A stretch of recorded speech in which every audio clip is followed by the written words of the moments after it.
1000 மிருகங்களோடு நின்றாலும் புலி தனித்து தெரியும். தனித்து நின்றாலும் 1000 மிருகங்களோடு நிற்கிற திமிரோடு அதான் புலி. அதான் புலி. உறவுகள் அனைவருக்கும் வணக்கம். இன்றைக்கு காணொலியில் நம்ம என்ன பார்க்க போகிறோம் அப்படின்னு சொன்னால், அதாவது அண்ணன் ராசா அவர்கள் அனைவருக்குமே தெரியும், மிகப்பெரிய அறிவாளி. அதாவது எதிர்கட்சியாளர்கள் கூட, அண்ணன் சீமான் அவர்கள் கூட, அதாவது திமுகவில் ஒரு அறிவாளின்னு ஒருத்தர் இருக்காருன்னா அது ராசா தான்பா அப்படின்னு சொல்லி பெருமைப்பட்டுக்குவாங்க. நம்ம கூட அப்படி தான் நினச்சோம். அண்ணன் ஆகப்பெரிய அறிவாளிப்பா. எந்த கேள்வி கேட்டாலும், அதாவது எப்படின்னா, நெறியாளர் வந்து கேள்வி கேட்குறாங்க, அவங்க வந்து மட்டைக்கு கேள்வி கேட்குறாங்க, நெறியாளரே மிரண்டு போகக்கூடிய அளவுக்கு பதில் சொல்லக்கூடியவர் அண்ணன் ராசா அவர்கள். அப்படிப்பட்ட அண்ணன் ராசா அவர்களே பல்பு வாங்கின ஒரு இடம் இருக்குது, மிகப்பெரிய பல்பு. அதாவது எப்படின்னா, பதில் சொல்ல முடியாத அளவுக்கு ஒரு பல்பு வாங்கினார்னா அந்த சம்பவம் கொஞ்சம் பழசு தான், இருந்தாலும் பாருங்க. என் பேர் அஞ்சுகா. நீங்க சொன்னீங்க நீட் எக்ஸாம் வந்து தமிழ்ல கேட்பாங்க, பட் சென்ட்ரல் போர்டோட சப்ஜெக்ட்ல இருந்து. நான் கேட்கிறேன், இங்க எத்தனை பேரோட பசங்க வந்து ஸ்டேட் போர்ட் ஸ்கூல்ல படிக்கிறாங்க, எத்தனை பேரோட பசங்க வந்து சிபிஎஸ்இ ஸ்கூல் போர்டோட படிக்கிறாங்க? நான் சொன்னேன் 2% தான் state board, central board 2% central board, 98% state போர்டுல இருக்காங்க. அண்ணனுக்கு கேள்வி புரியலன்னு நினைக்கிறேன். அதாவது என்னன்னா, அக்கா என்ன கேட்குறாங்கன்னா, இங்கே இருக்கீங்க இல்லையா, இங்கே இருக்கிறீங்கன்னா மொத்த தமிழ்நாட்டில் எத்தனை பர்சன்டேஜ் சிபிஎஸ்சியில் படிக்கிறாங்க, எத்தனை பர்சன்டேஜ் ஸ்டேட் போர்டில் படிக்கிறாங்க அப்படின்னு கேட்கல. நான் கேட்கிறேன், இங்க இருக்கவங்க எத்தனை பேரோட பசங்க ஸ்டேட் போர்ட் ஸ்கூல்ல படிக்கிறாங்க சொல்லுங்க பாப்போம். எங்கள்கிட்டயா? இப்போ புரிஞ்சுதுங்களா? இங்கே இருக்கக்கூடிய இந்த ஆட்சியாளர்கள் இருக்காங்க இல்லையா, இந்த எம்எல்ஏ, எம்பி, வார்டு கவுன்சிலர், இப்படிப்பட்ட ஆட்சி அதிகாரத்தில் இருக்காங்க இல்லையா, இவர்கள் பணக்காரர்கள், இப்படிப்பட்டவர்களுடைய மகன்கள், குழந்தைகள், இவங்கெல்லாம் எத்தனை பேர் ஸ்டேட் போர்டில் படிக்கிறாங்க? இப்போ அண்ணன் ராசா அவருடைய பிள்ளைகள் வந்து எங்கே படிக்கிறாங்க? டெல்லியில் படிக்கிறாங்க. இப்போ அமைச்சர்கள், மந்திரிகளோட பிள்ளைகள் எங்கே படிக்கிறாங்க? அமெரிக்காவில் படிக்கிறாங்க. இப்படி உங்களுடைய பிள்ளைகளை எங்கே படிக்க வைக்கிறீங்க? இப்போ நீட் தேர்வு வேணும் வேணான்றது 2 கருத்து இருக்குது. நீட் தேர்வுன்றது மக்களை பாதிக்குது அப்படின்னு சொல்கிறீங்க. எல்லோரும் வந்து ஸ்டேட் போர்டில் படிக்கிறவங்க நல்லா படிக்கணும் அப்படின்னு சொல்கிறீங்க. மக்கள் வந்து ஸ்டேட் போர்டில் தமிழ்நாடு அரசு பள்ளி கல்வித்துறை மிக சிறப்பாக செயல்படுதுன்னு சொல்கிறீங்க. இப்போ இதெல்லாம் சிறப்பாக செயல்படுது, எல்லாமே சரியாக இருக்குதுன்னு போது, உங்கள் பிள்ளைகளை, அதாவது பணக்கார வர்க்கத்திடம் இருக்கக்கூடிய உங்கள் பிள்ளைகளை மட்டும் ஏன் சென்ட்ரல் போர்டில் சேர்க்குறீங்க? டெல்லியில் ஏன் கொண்டு போய் சேர்க்குறீங்க?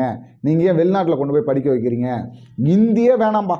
திமுக இந்திக்கு எதிராக போராடக்கூடிய, இந்தி படிக்காத, இந்தியை படிக்கக்கூடாது அப்படின்னு சொல்லி திமுக போராடுது. ஆனால் திமுக கட்சியை சார்ந்த நம்ம முதலமைச்சர் அவருடைய மகள் நடத்தக்கூடிய பள்ளியில் இந்தி தான் முதன்மை பாடமாக இருக்குது. திமுகவின் அமைச்சர்கள், மந்திரிகள், இவர்களுடைய பிள்ளைகள் இருக்காங்க இல்லையா, இவங்கெல்லாம் படிக்கக்கூடியது இந்தி. நம்மளை மட்டும்தான் முட்டாளாக்கி, நம்மளை மட்டும்தான் வந்து இருக்கிறதுலே நீங்கள் வந்து ஹிந்தி படிக்கக்கூடாது, ஆங்கிலம் படிக்கக்கூடாது, நீங்கள் வந்து தமிழை படிங்க அப்படின்னு நம்மளை சொல்கிறாங்க. ஆனால் இவர்களின் பிள்ளைகள் இருக்காங்களா, பணக்காரர்கள் இருக்காங்க இல்லையா, இந்த ஆட்சி அதிகாரத்தில் இருக்கக்கூடியவர்களின் பிள்ளைகள் இந்தியை படிப்பாங்க, இவர்கள் அனைத்து மொழிகளையும் கற்பாங்க. ஆனால் நாம் எதையுமே கற்றுக்கூடாது. நீங்கள் உடனே கேட்கலாம், ஏம்பா நீ அப்போ தமிழை கற்கக்கூடாதுன்னு சொல்கிறியா, தமிழை வந்து படிப்பதனால நம்ம வீணாயிரோன்னு சொல்கிறியா? அப்படி கிடையாதுங்க. நல்லா ஒரு விஷயம் சிந்திச்சு பாருங்கள். இப்போது தமிழ்நாட்டில் திமுக கிட்டத்தட்ட ஒரு திமுகவும் அதிமுகவும் சேர்த்து ஒரு 60-70 ஆண்டுகளாக ஆட்சியை நடத்திட்டு இருக்காங்க. யாருங்க? தமிழை காப்பாற்ற வந்தவர்கள். தமிழை காப்பாற்ற வந்தவங்க இத்தனை ஆண்டுகளாக ஆட்சி செய்கிறாங்கல்ல, தொடர்ச்சியாக ஆட்சி செஞ்சிட்ருக்காங்க. இவங்க தான் தமிழுக்கு உயிர் கொடுத்தவங்க. அதாவது கருணாநிதி அவர்கள்லாம் இல்லைன்னா தமிழே இருந்திருக்காது. இன்னும் பல பேர் சொல்கிறாங்க திருக்குறளை எழுதியதே கருணாநிதி தான் அப்படின்னு. அந்த அளவுக்கு தான் அங்கே இருக்குது. இப்போ இவங்க இல்லைன்னா தமிழ்நாட்டில் தமிழ் என்ற ஒரு மொழி இருந்திருக்காது, தமிழ் அழிந்து போயிருக்கும். தமிழை காப்பாற்றியவர்களே இவர்கள் தான் அப்படின்னு சொல்கிறாங்க.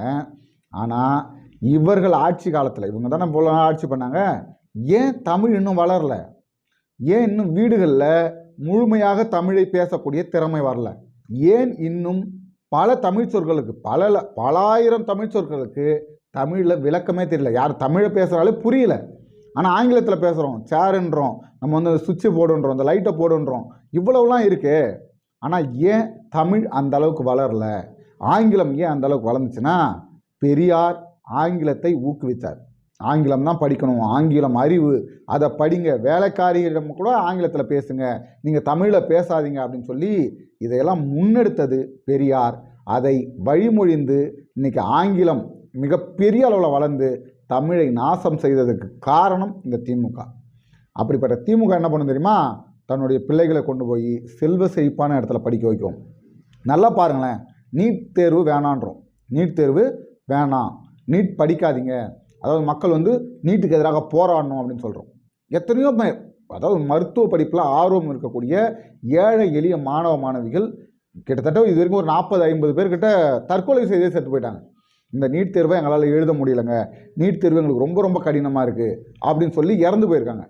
ஆனால் இதுவரை ஒரே ஒரு மந்திரியோட மகன், ஒரே ஒரு அமைச்சருடைய மகன், ஒரே ஒரு எம்எல்ஏவோட மகன், ஏன் ஒரு கவுன்சிலருடைய மகள் இது வரைக்கும் நீட் தேர்வில் ஃபெயில் ஆகிட்டாங்க அப்படின்னு தற்கொலை பண்ணிக்கிறதா நீங்கள் கேள்விப்பட்டிருக்கீங்களா?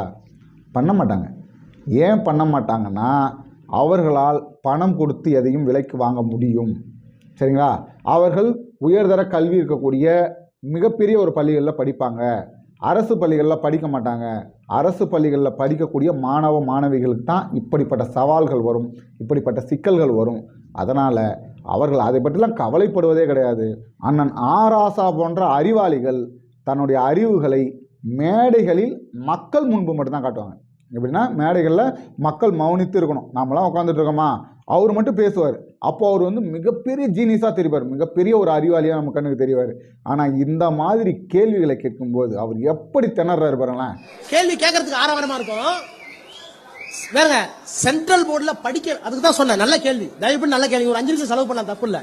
நல்ல கேள்வி, உட்காருங்க. நல்ல கேள்வி, நல்ல கேள்வி வேணான்னு சொல்றீங்களே, உங்க வீட்டு பிள்ளைங்களா ஹிந்தி படிக்குதுன்னு கேட்பாங்க. அது மாதிரியான கேள்வி, நல்ல கேள்வி. இதற்கு இது பதில் இல்லை. கேள்வி நல்ல கேள்விதான், கேள்வி நல்ல கேள்வி. ஆனால் பதில் சொல்லணும், நல்ல கேள்விதான். நல்ல கேள்விதானே, பதிலை சொல்லுங்க. கேள்வியை தப்புன்னு யாருமே சொல்லலை, இங்கே கேள்வி தவறான கேள்வின்னு சொல்லலை. பதிலை சொல்லுங்கன்னா, பதில் அவர் இடத்துல இல்லை, அதான் உண்மை. பதில் அவர் இடத்துல இருந்தால் அவர் பதில் சொல்லுவார். அவர்கிட்ட பதில் கிடையாது. இந்த ஆட்சியாளர்கள் மக்களை முட்டாளாக்குவாங்க. சரிங்களா? இந்த ஆட்சி என்ன பண்ணும்? திமுக ஆட்சியை பொறுத்த வரைக்கும், அதிமுக ஆட்சி ஆளும்போது, இவர்கள் எதிர்கட்சியாக இருக்கின்ற போது எல்லாத்துக்குமே போராடுவாங்க. ஒரே ஒரு அனிதா இறந்ததுக்கு இங்கேருந்து கொரோனா நேரத்தில் நம்ம இப்போ துணை முதல்வராக இருக்கிறார் இல்லையா, நம்ம முத்துவேல் கருணாநிதி ஸ்டாலின் அவர்களுடைய மகன் நம்ம உதயனாவா இங்கேருந்து போகிறார்.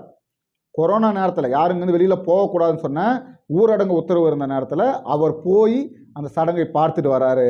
ஆனால் அவர்களுடைய ஆட்சி காலத்தில் கிட்டத்தட்ட ஒரு 20-25 பேர் தற்கொலை செய்து கொள்கிறார்கள் நீட் தேர்வுக்காக. ஆனால் அது அனைத்தும் மூடி மறைக்கப்படுது, அது பெரிய செய்தியாகப்படல.